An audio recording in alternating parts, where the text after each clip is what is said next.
All right, let's dive straight into one of the most revealing globe-trotting journeys you'll ever experience. In this episode of Mysteries of the Abandoned, Season 12, Episode 4, the team pulls back the curtain on abandoned ruins that aren't just broken bricks and scattered stones. They're living witnesses to corruption, battle, cruelty, and even hope. We're talking mafia ghost towns in Sicily, cages in Pennsylvania, kidnapped aristocrats in Ireland, and cold, forbidding forts off the coast of Estonia. Each site comes loaded with a legacy of secrets just begging to be told. Let's break it all down, touch every twist, and unravel how these places turned from the dreams of empires and criminals to haunting ruins you wouldn't believe. First stop, Sicily. Forget the postcard, perfect Mediterranean, because what you'll find looming over Palermo's prized hillside isn't elegance. It's eeriness. This is Pizzocella, a sprawling ghost town of more than 200 unfinished buildings. Picture cavernous villas with bathtubs set for the city's elite, windows that frame sweeping views, and roof terraces that probably never witnessed a single sunset party. But walk through these ruins and you'll feel it, the aftermath of corruption that nearly destroyed an entire society. The logistics to build this were mind-blowing, but even more stunning is the reason they exist. 6. A monument to mafia power. Back in the days when Palermo's leaders were in deep with the mob, mafia bosses ran violent rackets that seeped into every business, especially construction. They bribed politicians, murdered any obstacle, police, judges, you name it. When one kingpin, Michiel, the Pope Greco, wanted to funnel his drug fortune somewhere safe, he set his sights on Palermo's untouched greenbelt. His inside man, Vito Ciancimino, head of public works, smoothed the way for these architectural dreams, using the project to launder millions. Construction began in the late 1970s. Palatial homes took shape, some even sold to regular families, but everything bore the invisible stamp of mafia control. And then came total war.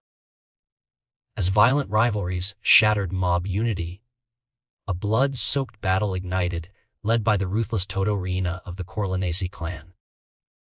Thousands died, the city shook with fear, and ordinary Sicilians finally had enough. In 1985, a crusading mayor swept in, determined to clean up the construction industry's overnight. Work at Pizzocella stopped. Investigations exposed the project's criminal roots. The courts ordered all homes confiscated, and the entire development erased. People who had bought houses were devastated. They were set to lose everything. Meanwhile, the Pope lost his drug laundering front, and the mafia, freshly wounded by informants like Tommaso Buscetta entering witness protection, faced a historic crackdown. The Maxi trial nailed hundreds of mobsters, including Greco and Ciancimino. Greco died behind bars. In savage revenge, Riina ordered the assassination of 2 judges who'd presided over the case. Government troops rolled in, and the streets of Palermo became a war zone. What's left of Pizzocella is a legacy of unfinished business after years of legal battles. Some people kept their homes, but it was too costly to demolish everything. The problem, and these haunted shells, remain unsolved to this day. Thanks to people like Andrea De Gangi, who run tours inside the ruins, the world is reminded just how deep Sicily's scars run.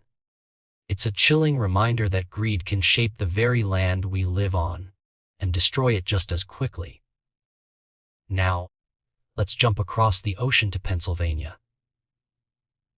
In the quiet outskirts of Philadelphia, another ghostly complex tells a story even darker than mafia deals. Among abandoned swing sets, derelict wheelchairs, and empty hospital beds lies Pennhurst State School and Hospital, a name burned into history for horrifying reasons. Opened in 1908. Pennhurst's mission was twisted from day one, rooted in eugenics. The institution became a dumping ground for children and adults with physical and mental disabilities.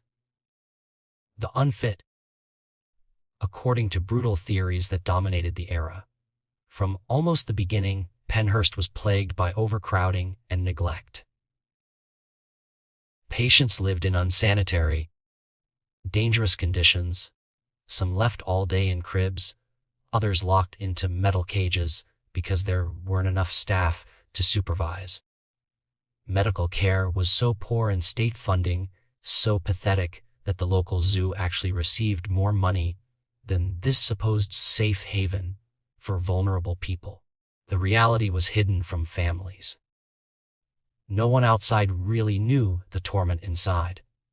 That changed in the late 1960s when stubborn journalists and reformers like Bill Baldini and Jim Conroy finally exposed the horror. With cameras rolling, Baldini showed America the truth. Cages, untreated wounds, misery beyond imagination, and triggered a wave of national outrage. Legal campaigns erupted. Pennhurst became the epicenter of a civil rights movement that no one had even realized was needed. Americans finally recognized that warehousing people with disabilities was, in every way, inhumane. The battle wasn't easy. Lawyers had to prove that Pennhurst residents were being robbed of life, liberty, and happiness. Records showed patients lost skills, speech, and hope over the years they spent there. In a landmark ruling, a federal judge ordered Pennhurst closed for violating the constitutional rights of its residents, and the ripple spread nationwide. By the mid-1980s, Pennhurst had emptied out, but not all those released had families or anywhere to go. The community support systems had to be built from scratch. Decades later, survivors still come together, proof that the fight to expose darkness can lead to lasting change. Then we travel to the green, tranquil hills of County Tipperary in Ireland, where another beautiful ruin is entangled in a web of history and violence. Knocklofty House was once a jewel in the crown of the Donoughmore family, a manor so grand it could rival any British estate, set on 63 acres of rolling gardens.